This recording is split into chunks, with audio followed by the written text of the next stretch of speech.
رات کے 11 بج رہے تھے اور طلحہ بے خبر ہو کے سو رہا تھا۔ اچانک اس کے فون پہ اس کے ابو کی کال آ گئی، جو کچھ ٹائم پہلے امی، میری چھوٹی بہن اور خالہ خالو کے ساتھ حیدرآباد کے لیے نکل گئے تھے، جبکہ میرے امتحانات تھے جس وجہ سے میں ان کے ساتھ نہیں جا سکا۔ ابو سے بات ہوئی تو معلوم ہوا کہ حیدرآباد کے راستے میں ان کی کار کا ایکسیڈنٹ ہو گیا ہے اور وہ سب ابھی ہاسپٹل میں ہیں۔ میں یہ سن کے فوراً گھر سے نکلا تاکہ ان کے پاس پہنچ جاؤں۔ ابھی ہلکی بارش ہو رہی تھی۔ کراچی کی تو راتیں جاگتی ہیں، لہٰذا کافی دیر تک تنہائی کا احساس نہ ہوا۔ اب تک میں شہر سے کافی آگے نکل آیا تھا، بارش بھی تیز ہو گئی تھی۔ تنہائی اور تاریکی کی ہیبت مجھ پہ طاری ہو رہی تھی۔ میں جنگل سے گزر رہا تھا کہ بجلی چمکنے کی وجہ سے تیز بارش اور سڑک کے بڑے بڑے درخت ہوا سے جھولتے ہوئے خوفناک منظر دے رہے تھے۔ اچانک بجلی چمکی تو مجھے دور سڑک پہ ایک انسانی حلیہ کھڑا ہوا نظر آیا اور وہ زور زور سے ہاتھ ہلا رہا تھا۔ پہلے مجھے تو کوئی چوٹ لگا، پھر میرے ذہن میں خوفناک کہانی آئی جس میں اسیب مختلف روپ میں مسافر کو تنگ کرتا ہے۔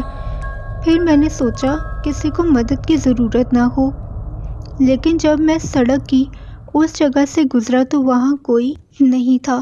خوف سے میرا برا حال تھا اور تیز گاڑی چلانے لگ گیا۔ ابھی میں تھوڑا ہی آگے گیا تھا کہ کسی نے پیچھے سے میرے کندھے پہ ہاتھ رکھا۔ میں خوفزدہ ہو گیا۔ میں نے بہت مشکل سے پیچھے مڑ کے دیکھا۔ مجھے یوں محسوس ہوا جیسے پچھلی سیٹ پہ بالوں کا ایک بہت بڑا سا ڈھیر دھرا ہوا ہے۔ نہ جانے وہ اللہ کی کون سی مخلوق تھی۔ اس کی سفید آنکھیں تھیں اور لمبے لمبے ہاتھ پاؤں ناخن نظر آ رہے تھے اور وہ مجھے گھو رہی تھی۔ میں سن ہونے لگ گیا تھا۔ میں نے ہوش میں آنے کی ہمت دی اور قرآن آیات کا ورد کرنے لگ گیا اور گاڑی کو تیز بھگانا شروع کر دیا۔ تھوڑے ٹائم میں مجھے محسوس ہوا کہ پچھلی سیٹ پہ کوئی نہیں ہے۔ اب پوری طرح سکون کا سانس نہ پایا تھا کہ مجھے یوں لگا کہ گاڑی دھیرے دھیرے وزنی ہوتی جا رہی ہے اور گاڑی چلانا ناممکن ہو رہا ہے، اور میں جیسے گاڑی کو گھسیٹ رہا ہوں کہ مجھے پیچھے سے خوفناک کہکے کی آواز سنائی تھی۔ مڑ کے دیکھا تو وہی غیر انسانی مخلوق وہاں بیٹھی تھی۔ اس کی ٹانگیں اتنی لمبی ہو گئی تھیں کہ گاڑی کی کھڑکی سے باہر لٹک رہی تھیں اور پاؤں سڑک پر گھسیٹ رہے تھے۔ اسی وجہ سے گاڑی کو آگے بڑھانا مشکل ہو رہا تھا۔ میں نے پھر سے بلند آواز میں قرآن آیات کا ورد شروع کیا اور تھوڑی دیر بعد گاڑی پھر سے ہلکی ہو کر تیزی سے چل رہی تھی اور وہ مخلوق غائب ہو گئی تھی۔ اس کے بعد یہ چلتا رہا۔ کبھی وہ مخلوق میرے ساتھ والی سیٹ پہ نظر آتی تو کبھی پیچھے کی سیٹ پہ بیٹھی غصے سے گھو رہی ہوتی تھی، اور کبھی کہکے کی آواز آتی اور کبھی گاڑی کے پیچھے بڑی سی نظر آتی۔ میں نے سارا راستہ آیت کرسی اور قرآن آیات کا ورد کرتا رہا اور وہ مخلوق غائب ہو گئی۔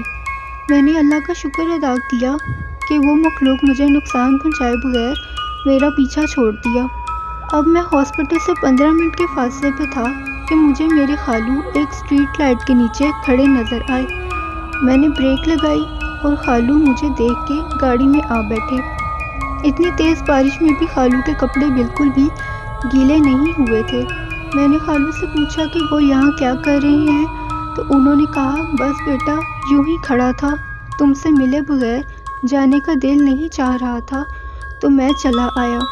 میں حیرت سے سوچ رہا تھا کہ وہ کہاں جا رہے ہیں۔ مجھے لگا ایکسیڈنٹ کی وجہ سے پریشان ہے خالو۔ جیسے میں ہاسپٹل کی پارکنگ میں پہنچا اور گاڑی سے اترنے لگا تو وہاں دیکھا تو ساتھ خالو موجود نہیں تھے۔ میں تیزی سے ہاسپٹل داخل ہوا تو ابو مجھے خاموشی سے ایک کمرے میں لے گئے اور وہاں خالو کی لاش رکھی ہوئی تھی جو ایکسیڈنٹ میں موقع پہ فوت ہو گئے تھے۔ لیکن میں اپنے حواسوں میں کب تھا؟